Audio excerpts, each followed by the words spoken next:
Welcome to Love, Life, and Law of Attraction with Lisa Hayes. This is the place where you'll learn how to find the love of your life and build a life you love. Hello, everybody. This is Lisa, and I am here today. This is like a redo because Cindy and I had some technical issues last time we tried to do this show. So I am excited to have her back. Cindie Chavez is the Love and Magic Coach, which is maybe the coolest coaching title ever known to man. So, Cindie, I am thrilled to have you. Why don't you give us some bio and background again? Tell us a little bit about who you are and what brought you to this work before we get started. Well, I am known, like you said, as the Love and Magic Coach, and I use all kinds of tools, but many of them would be familiar to anybody that's practiced law of attraction, to help people find love or improve their relationships or just all kinds of things. Actually, I really like to coach around all the life coaching areas, but, you know, our relationships are part of every area of our life. So relationship coaching is really what I like to specialize in, because if we can get our relationships where they're healthy, everything else in our life kind of lines up to that in my, perspective. So I agree. Yeah. You and I probably see that whole ball game very similarly. I mean, have you always been a coach, or did you do something before you came to the coaching world? What was your background? Well, my background. I've been a coach for about 10 years, and before that I was a visual graphic artist, but I did a lot of work in the personal growth field while I did that.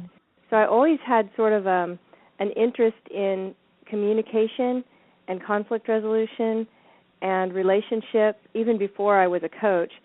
And I used to teach intuitive painting workshops where people would come, and it was really a personal growth intensive workshop that lasted the whole weekend. And they would be learning how to paint, but at the same time they would be healing their soul in the process. So I've kind of been around personal growth work, all my adult life when I look at it that way.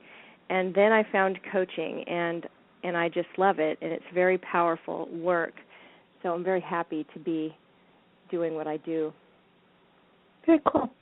So what I promised everybody today is 3 simple ways that you can move yourself in the direction of finding great love. And the reason that I did that is because I really do think that this is one of those subjects, like many subjects, that we tend to make very, very complicated.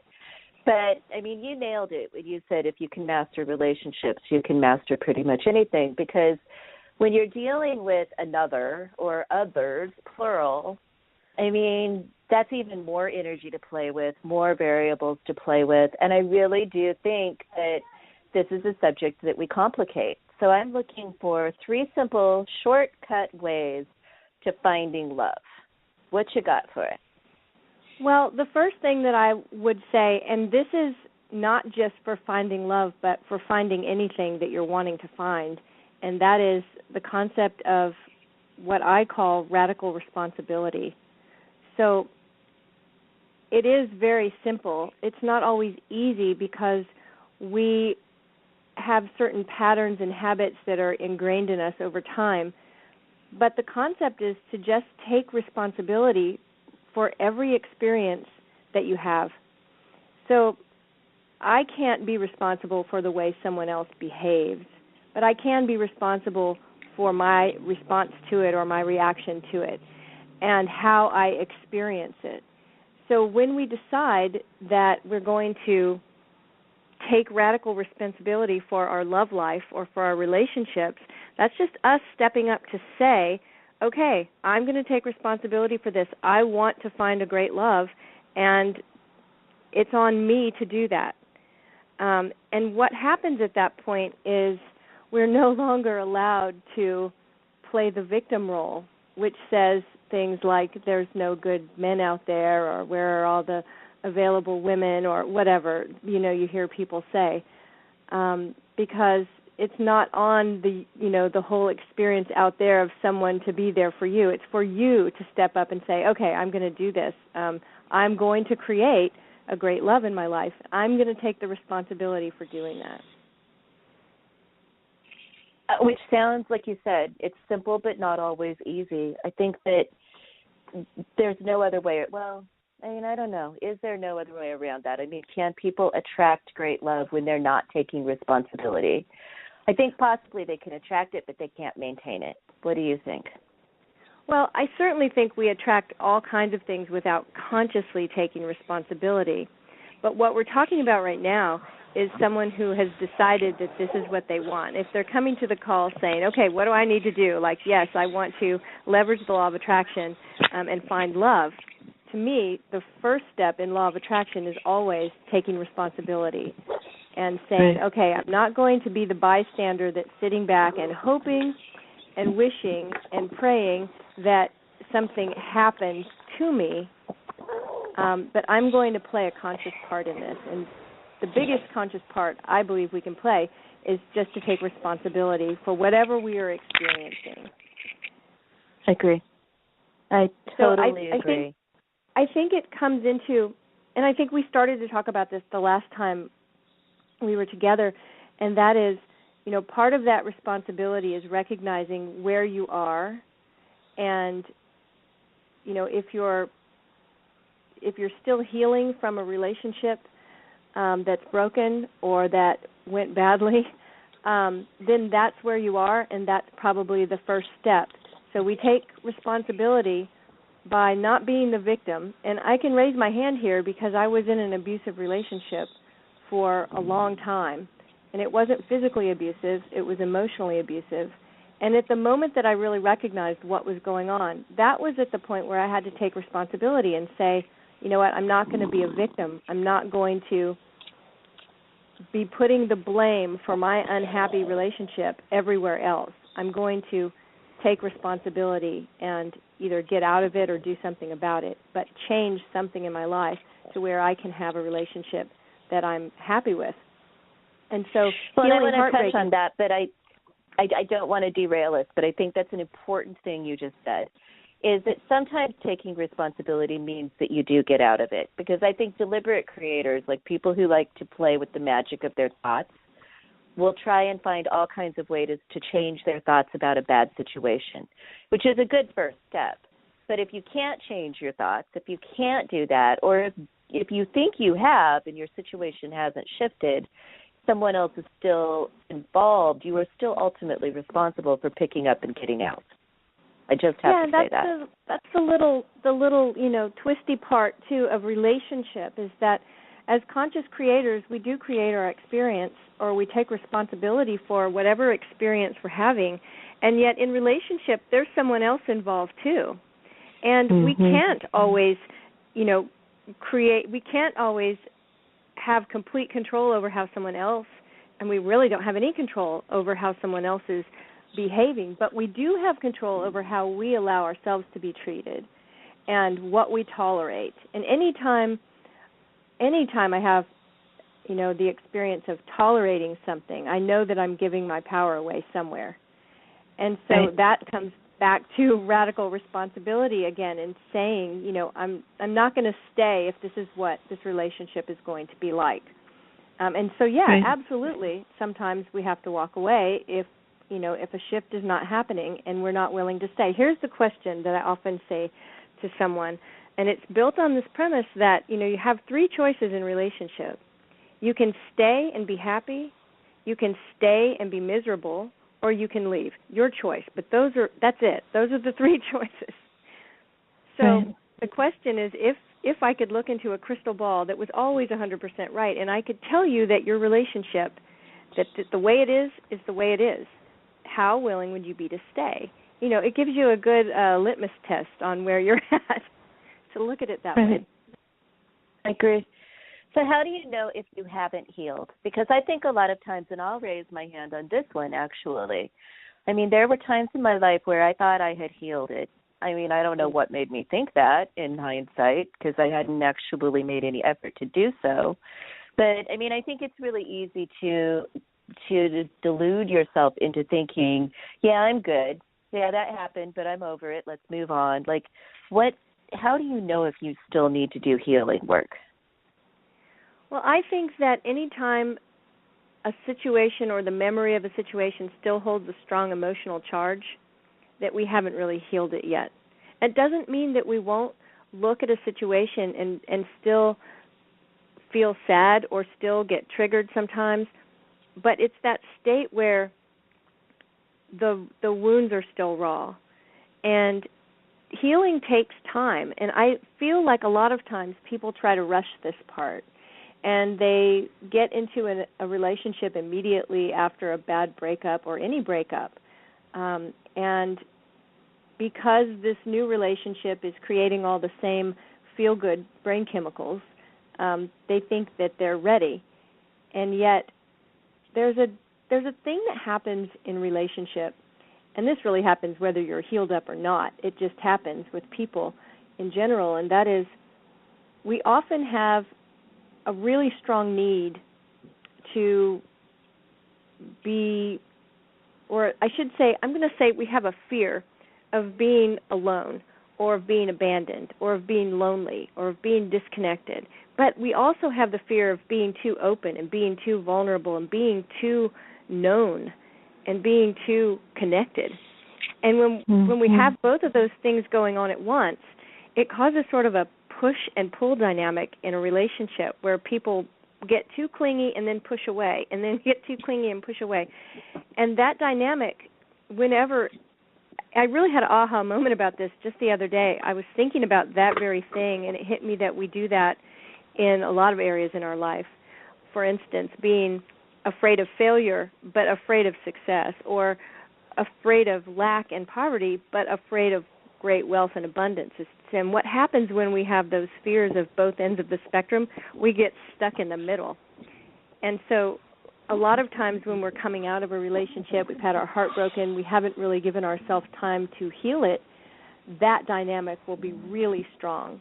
Because part of us really wants to be loved. We all want love. I mean, it's a basic human need. So part of us really, really wants that connection and to be loved and to have, physical connection and emotional connection. But there's other part of us that's still pushing away, saying, because we remember being hurt when we got too vulnerable. So I think that when you are healed up, that's a big telltale sign right there, is that you can be open and vulnerable. I would agree. I think another one is to pay close attention to the stories you're telling yourself. This was the thing I was doing my monologue about when we were having technical problems. And pay attention to the stories you're telling other people. Like if you're still telling a story where your role in the play about your previous relationships was the victim role, you might not yet be healed up.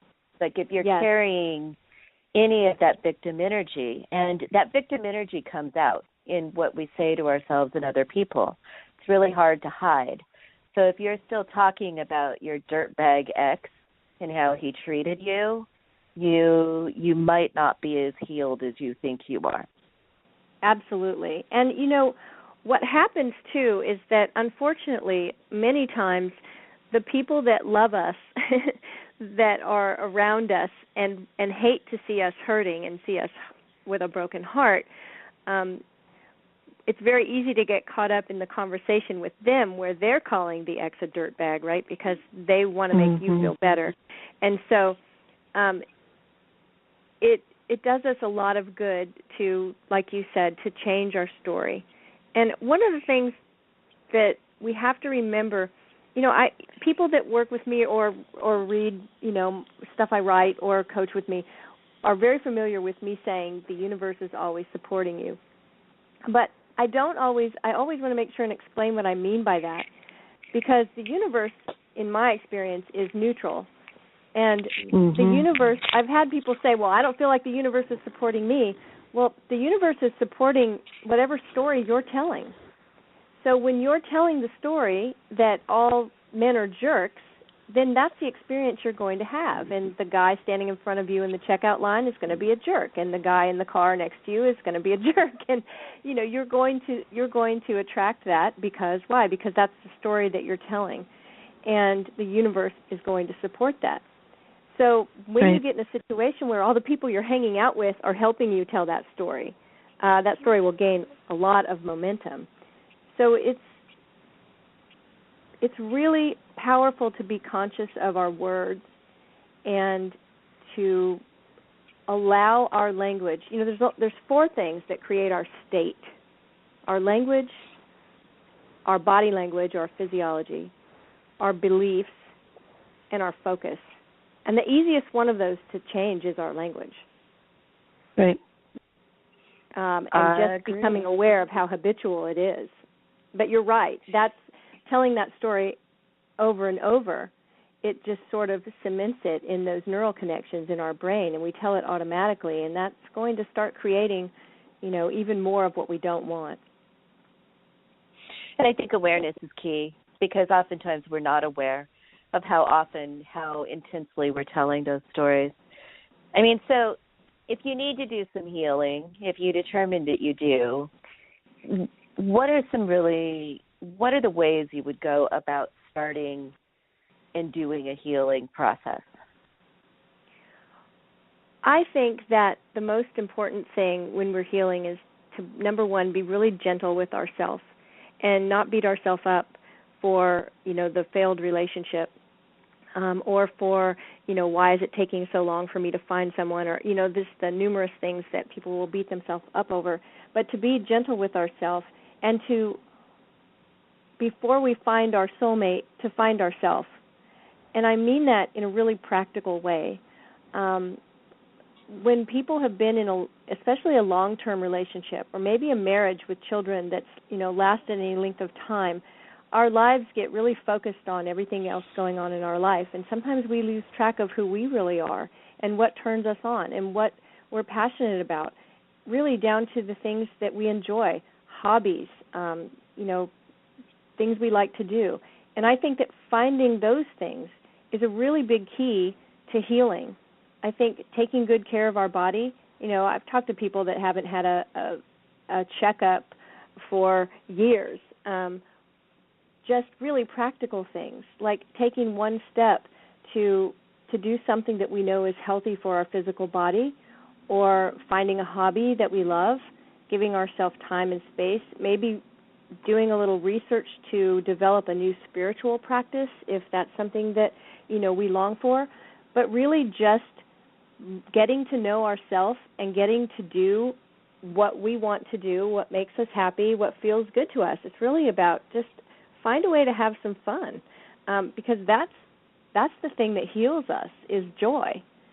And so I would say that is take some small steps to do some stuff that's just for you, that feels good to you. And that may sound really simple, but it's powerful. Well, I think that the powerful thing you said is the thing that heals us is joy. And it's always amazing to me how often I ask the question, what makes you happy? And I either get crickets in the background or I get an answer like my kids and my dogs. It's like, okay, beyond your kids and your dogs, what makes you happy? And then I hear crickets in the background.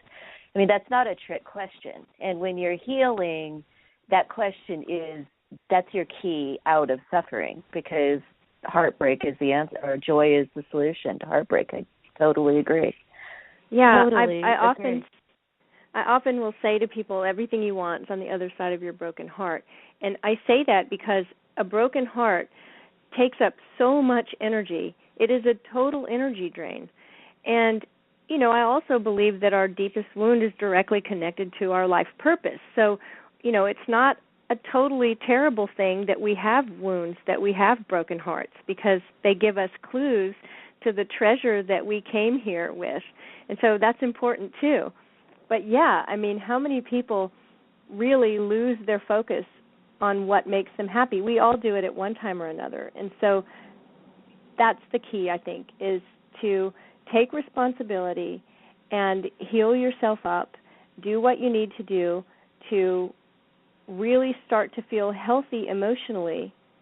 And a lot of that is going to do with changing your story, and that can be done very consciously, even though it's not, you know, that old story is going to come back. It's wired into our brain. We've told it many times, and we're going to find ourselves blurting it out. But when we notice that we've blurted it out, we have just become the observer, and we have just become aware of this program that's running. And that's when we can say, okay, I'm going to change that. I'm going to stop that. And it'll get easier and easier because we just start noticing when then we notice we're about to say something, and we can stop it at that point. Or someone else says something, and we're about to chime in and agree, and we pull back. And those are just little small steps that will help us change our story, heal up the heartbreak, and start walking in that responsibility that says, this is what I'm going to create in my life. Yeah.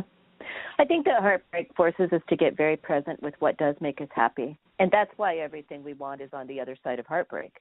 Like, it causes you to dial down into the moment, into the truth of things in a way that almost nothing else does. And you get to know yourself. If you're willing to heal it rather than bury it, you get to know yourself on a level that you probably wouldn't otherwise. So I'm going to pause for a quick commercial, and then we'll be right back.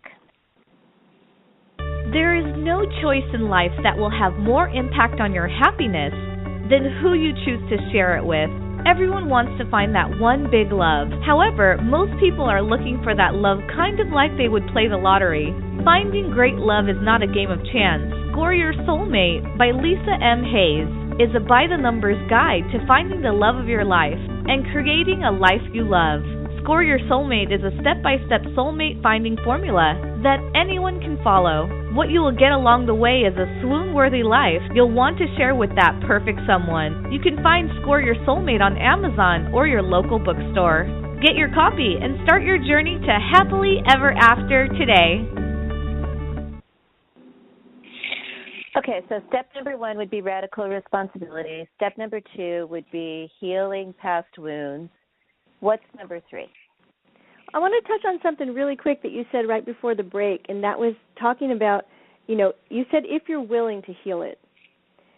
And that was a really powerful thing to consider. Remember that any time we have a loss of any kind, that we need to allow ourselves some space to grieve that loss. And so I think that's just an important, thing to bring up, is that if you've had your heart broken and you're, wanting to move on, be sure that you sort of do allow yourself a little bit of space and time to grieve, because that's totally normal. Nobody should have their heart broken and just be healed up in 24 hours. It doesn't work that way. So, allow yourself to feel all those feelings for a space of time, which, it doesn't have to be a long time, but just recognizing and acknowledging what's going on. And then, like you said, then get willing to move forward and take that responsibility to heal up. Now, the third thing that I would say, and this can go for anybody, whether they are, healing a heartbreak or not, and that is, it kind of goes along with the story, but it is to stop criticizing yourself and others completely. That's hard, but it has to happen, because when we're criticizing even ourselves, it's a big red flag that we're not loving ourselves enough. And when we're criticizing others, it's the same red flag, because we notice things in others that are hidden in ourselves, that were parts of us we think are unlovable. So just stop with the criticizing, because it puts us right back in victim mode. And, a lot of times it gets disguised as advice, but I think it's a really important thing to just stop complaining and stop criticizing, because those two energies are just going to create more of whatever you're complaining about. So it kind of goes with the story, all those things that you hear people say about the excuses they make about why they're not finding someone. It's always outside of them. All the good men are already married or whatever. I think that's part of the story that's really, really important, is to just stop it. Stop complaining and stop criticizing. I think that that's huge on a number of levels, but if we look at it from a law of attraction standpoint, there's just a fact here that we get what we are focused on. And criticizing is, whatever it is that you're criticizing is the thing you're focused on. Like whether it is big or small, it's still going to have a really sort of insidious effect, if that's a word. Is that the word I'm looking for? Whatever the word is, you know what I'm talking about. It's going to have an effect on what you're experiencing just based on law of attraction alone. And I think it's really easy to get critical, like self-critical first, but I think we are often much more critical of others than we are aware. I mean, just kind of that habit to be irritated can be very, very strong. Right, and it's not, it's not an attractive habit anyway. So part of law of attraction is that we want to be attractive. We want to be a magnet to whatever it is that we want to attract to us. And being critical is only going to attract us someone that's critical of us. I remember this story. It was funny. My handsome sweetheart, he before he met me, he had gone on a date with a woman, and he told me this story when we were first together, and it was kind of like a big, I thought, I know I'm going to use this example in coaching other people or whatever. But he said he went out with this woman, and I think he asked her for a second date. And then he said, but I sort of knew right then that it wasn't ever going to happen anyway, because on the first date, she reached back and touched the hair on the back of his collar and said, your hair would look really good if you just let it grow out like another inch. Oh. And he said, I knew right there. It's like, okay, this is the first date I'm on with this person. She's already telling me like what I need to change about myself. And I think so many times people do things like that with no intention of being critical. They're just, saying whatever they're saying, and yet the way it gets received is, okay, great, I'm not good enough. Like I'm not okay the way I am. And many times people will be really self-critical, and, it just shows up as an energy that says there's something wrong here. And so learning how to dial that in, and the fix for it is appreciating it instead, finding things to appreciate, finding things that are in your appreciation column instead of in your criticizing column.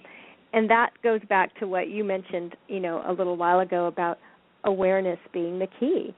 Is we've all done things like this, and when we make the decision that we're going to become aware of, our words and aware of our thoughts, that's when we can start making the change. So I think that's, it's such a simple story, but to me it was a really powerful one because it just spelled it right out. It wasn't anything big or dramatic. It was just... It's clear, and I think that we could have a whole conversation about the need to criticize, the need to correct, the need to improve on other people. What it does is it breaks down intimacy. Because the minute we start making somebody not okay the way they are right there, they start shutting down just a little bit. That's like a subconscious autonomic response. I mean, so I see this in couples all the time. One person, both people, somebody criticizes, the other person shuts down a little bit, and the distance or the divide between them starts occurring. It starts growing. It starts spreading.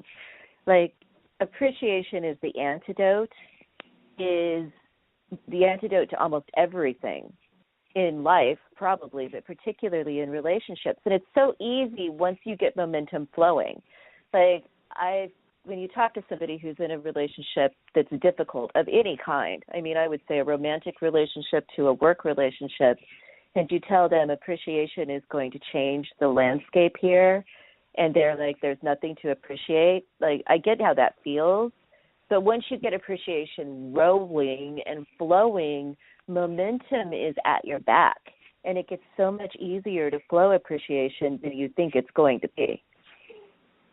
Sure, and I've had that situation where I've actually, been coaching someone who is really, they've got the momentum in the other direction, where they're seeing so many things that irritate them, that annoy them, that bother them, that they just feel they can't live with. And it's practically, they feel at least, impossible when I ask the question, about appreciation. they really have to stop and take pause and kind of dig down. And I will say, look, I just want you to just write a list of 10 things that you appreciate. And to them, that 10 things seems like it's impossible. And yet they always end up doing it. And once they do it, everything shifts.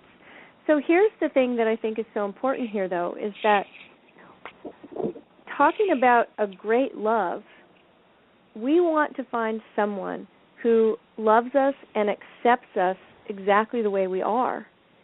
And in order for us to find that, we are going to have to, number one, love and accept ourselves exactly the way we are. And then number two, be willing to accept others exactly the way they are. So there's no falling in love with potential. There's just being willing to love and to accept just like this. And doing it for ourselves is really the first step of that. And that goes into healing the heartbreak again, whether it's a deep heartbreak or not. But we have to be willing to accept ourselves just how we are and stop beating ourselves up for, things we don't like about our body, or we don't think we're smart enough, or we're not successful enough, or whatever it is that story that we want to change about ourselves. We can change those things about ourselves, and that's not what I'm talking about. We still have to be willing to accept ourselves the way we are right now, and to completely, it reminds me of, I know you're familiar with the tapping with EFT. It reminds me of the polarity statement in EFT, which is I completely love and accept myself, right? Even though I have this thing going on, I completely love and accept myself. And that's where we want to be with ourselves. When that happens, when our level of self-love gets to that place, then it's like the whole world opens up to us.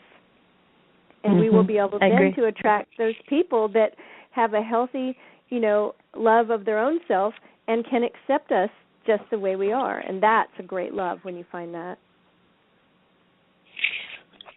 See, I could just sit here all day long and go, I agree. I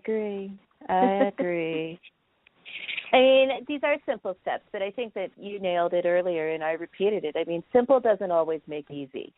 Radical self-responsibility is not necessarily easy. It's simple.